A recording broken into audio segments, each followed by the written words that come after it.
নমস্কার বন্ধুরা, কেমন আছো তোমরা সবাই? আশা করি ভালোই আছো। আমার নতুন আরেকটি ব্লগে তোমাদের সবাইকে স্বাগত জানাচ্ছি। আর সকালে কিন্তু এমনি ঘরটার সব ঝাড়-টাড় দেওয়া হয়ে গেছে। আমি স্নান-টান করে নিয়েছি। আর এখন এই যে রুটি বানাবো, যার জন্যে আটাটা পরিষ্কার করে নিচ্ছি। আর দেখো আটা থেকে কতগুলো খোসা বেরিয়েছে। আর আটা এরকম পরিষ্কার করার সময় নিচে একটা কাপড় বিছিয়ে রাখলে দেখবে জায়গাটা কিন্তু একদমই নোংরা হয় না। যার জন্য কাপড়টা বিছিয়ে নিয়েছি। আর আমার ছেলে তো স্কুলে যাবে, ওকে রান্নাবান্না করে দিতে হবে, যার জন্য এখন আটাটা খুব তাড়াতাড়ি মাখিয়ে নেব। আর জানো তো, আটা যত ভালো সুন্দর করে মাখা হয় তত দেখবে রুটিও কিন্তু সুন্দর ফোলে। আটা যদি ভালো মাখানো না হয় তাহলে দেখবে রুটি কিন্তু ফুলতে চায় না। আটা মাখানোর উপরে কিন্তু ডিপেন্ড করে রুটি ফোলাটা। যার জন্য সুন্দর করে আমি আটা মাখিয়ে নিলাম। আর বন্ধুরা, তোমরা যারা ভিডিওটি দেখছো মানে দেখা শুরু করেছো, তাদেরকে অনুরোধ করছি প্লিজ একটা লাইক করে তারপর ভিডিওটি কন্টিনিউ করো। আর রুটি না অনেক সময় দেখবে আমাদের গোল হতে চায় না, তখন যদি আমরা এরকম হাতে গোল করে চ্যাপ্টা করে নিই তাহলে দেখবে বেলার সময় রুটিগুলো কিন্তু সুন্দর গোল গোল হয়। আর আটার গুঁড়ো কিন্তু আগে থেকে দেখো একটা ছোট্ট একটা বক্সে আমি রেখে দিই। কেন বলো তো, আটা যখন আমরা মানে যে ডাব্বা থেকে নিই আবার সে ডাব্বা থেকে যখন মাখাবো তখন সে আটাটা তো এঁটো হয়ে যাবে। যার জন্যে রুটি বেলার সময় যে গুঁড়োটুকু লাগে সেটুকু আমি আলাদা করে একটা ডাব্বাতে রেখে দিই। কেন বলো তো, অনেক সময় দেখবে অনেক লোক আটা মানে চাইতে আসে, যেমন আমাদের ওখানে ভিক্ষা করতে আসলে আমরা চাল দিই আর এখানে কিন্তু আটা দিতে হয়। যার জন্য আমি আটাটা না একদমই এঁটো করি না, আলাদা করে রেখে দিই। আর একটা কথা কি জানো, রুটি না একদমই গোল হতে চায় না, তবুও কিন্তু আমি চেষ্টা করি রুটিটা গোল করব। এটা দেখো একটুখানি হালকা কিন্তু গোল হয়নি, কিন্তু এইটা দেখো এটা আবার সুন্দর গোল হয়েছে। আর কি জানো তো, বিয়ের কিন্তু 12 বছর 13 বছর হতে গেল, রুটি কিন্তু এখনও দেখবে আমার মানে এখনও গোল হয় না। আগে থেকে বেলে রেখে দিয়েছি, তাহলে কি বলো তো, আমি বেলতে মানে বেলা আবার এদিকে ভাজা একসঙ্গে না করতে পারি না, তাহলে আমার রুটি কেমন যেন পুড়ে পুড়ে যায়। যার জন্য আমি আগে থেকে বেলে রেখে দিই, তাহলে আমার রুটিটা সুন্দর মানে পড়েও না, আবার সুন্দরভাবে বানানোও যায়। কি বলো তো, একটা করে বেলতে গেলে একটা করে সেঁকতে গেলে অনেকটা সময়ও চলে যায়, আর রুটিও দেখবে একটু পুড়ে পুড়ে যায় কিন্তু, যার জন্য আমি আগে থেকে বেলে রেখে দিই। তোমরা যারা এরকম প্রবলেম হয় তার আগে থেকে এরকম বেলে রেখে দেবে, তাহলে দেখবে রুটি কিন্তু সুন্দর ফুলবে আর মানে পোড়াও লাগবে না। আর রুটি যদি পুড়ে পুড়ে যায় তাহলে দেখবে একদম কিন্তু ভালো লাগে না। আর আমি কিন্তু যে কটা রুটি বানিয়েছি সব কটা কিন্তু ফুলেছে। আর জানো তো, কষ্ট করে রুটি বানানোর পরে যদি রুটিগুলো না ফোলে তাহলে দেখে মনটা কিন্তু একদম খারাপ হয়ে যায়, তাই না?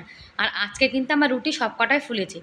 কখনো কখনো না রুটি ফুলতে চায় না, ও রুটি বেলার সময় যখন দেখবে রুটিতে ভাঁজ পড়ে যায় তখন সেই রুটি কিন্তু একদমই ফুলতে চায় না।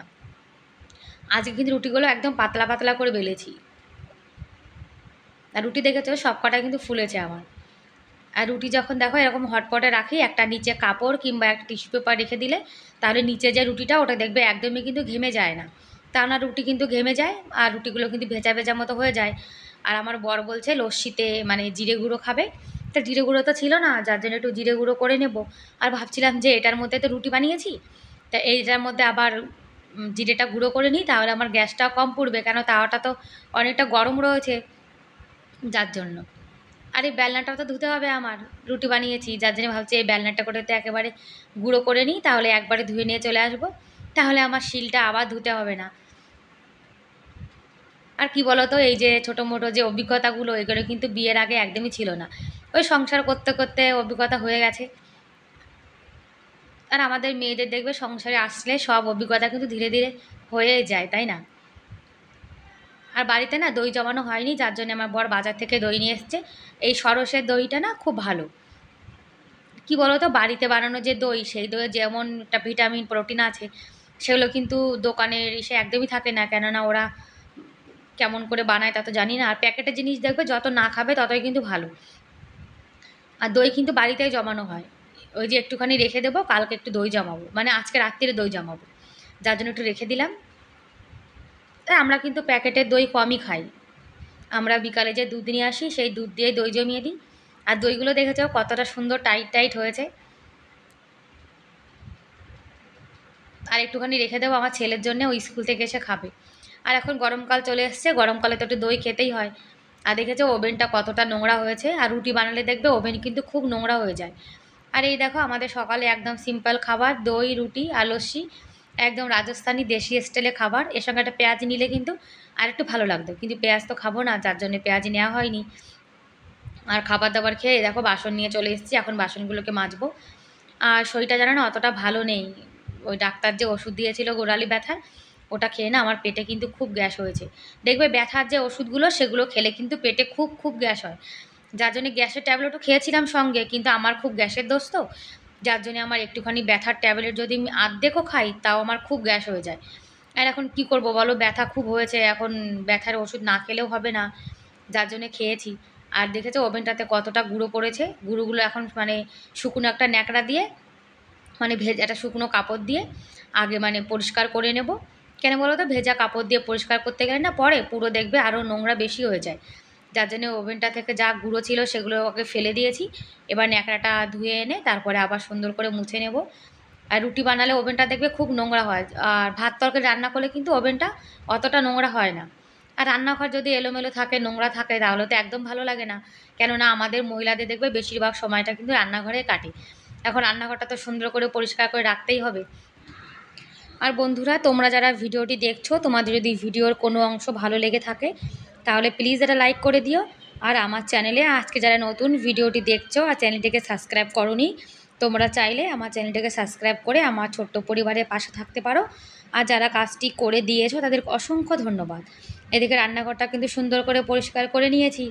আর সকালের মতো কাজ কিন্তু শেষ হয়ে গেছে। আর যে গুঁড়োটা বলেছিলাম না ফেলে দিয়েছিলাম নিচে, সেটা এখন ঝাড় দিয়ে নিচ্ছি। কী বলতো, রান্নাঘরে যদি গুঁড়ো পড়ে থাকে সেই গুঁড়ো দেখবে পায়ে পায়ে কিন্তু সারা ঘরে চলে যায়, যার জন্য সুন্দর করে পরিষ্কার করে নিলাম। আর খাওয়া দাওয়া করে বাসন টাসন ধুয়ে তারপরে এই যে রান্নাঘর পরিষ্কার করে বাইরেটা ঝাড় দিয়ে নেব। আর বাইরেটা কিন্তু অতটা বালি বালি হয়নি, কিন্তু কী বলতো, ওই নিম গাছের ফুলগুলো না, প্রথমে তো মানে নিম গাছের পাতাগুলো পড়ে পড়ে পুরো জায়গাটা নোংরা হয়ে থাকতো। আর এখন নিম গাছের ফুল পড়ে পড়ে পুরো নোংরা হয়ে থাকে, ছোট ছোট ফুল হলুদ হলুদ, যার জন্য এখন পরিষ্কার করে নিচ্ছি। আর কি বলতো, ঘরের সঙ্গে সঙ্গে কিন্তু আমাদের আশপাশটাও পরিষ্কার করে রাখা উচিত, যার জন্য একটু ঝাড় দিয়ে নিচ্ছি। আর কি বলতো, ঘরের সামনে নোংরা থাকলে আমার না একদম ভালো লাগে না, যার জন্য সব কাজ বাজ ঘরে ভেতরে কমপ্লিট করে তারপরে এখন বাইরেটা ঝাড় দিয়ে নেব।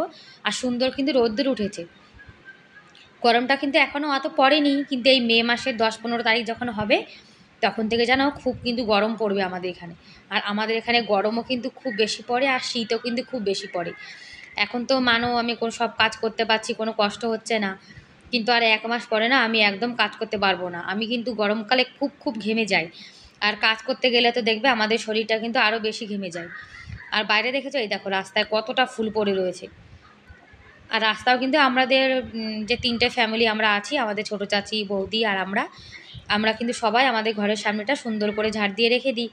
কী বলো তো, এইখানে তো মাঝে মাঝে আমরা একটু বসি, আর লোকজন আসা যাওয়া করে, এই ঘরের সামনেটা নোংরা থাকলে তো ভালো দেখায় না, যার জন্য দেখো ঝাড় দিয়ে আবার নিমের পাতাগুলো, ওই ফুলগুলো যেগুলো পড়েছে সেগুলো একটা বালতিতে রেখে দিয়েছি, ময়লা ফেলতে যাব যখন তখন নিয়ে যাব। দেখেছো গাছে কতটা ফুল রয়েছে। আর বন্ধুরা, এই যে ঝাঁটা জানো তো কখনো কিন্তু দাঁড় করিয়ে রাখতে নেই, আর কখনো এমন জায়গায় রাখতে নেই যেখানে লোক আসতে গেলে তোমার ঝাঁটাটা দেখতে পাবে, যার জন্য ঝাঁটা কিন্তু সবসময় লুকিয়ে রাখতে হয়, তাহলে কিন্তু সংসারে সুখ শান্তি পজিটিভ এনার্জি সব কিছুই থাকে।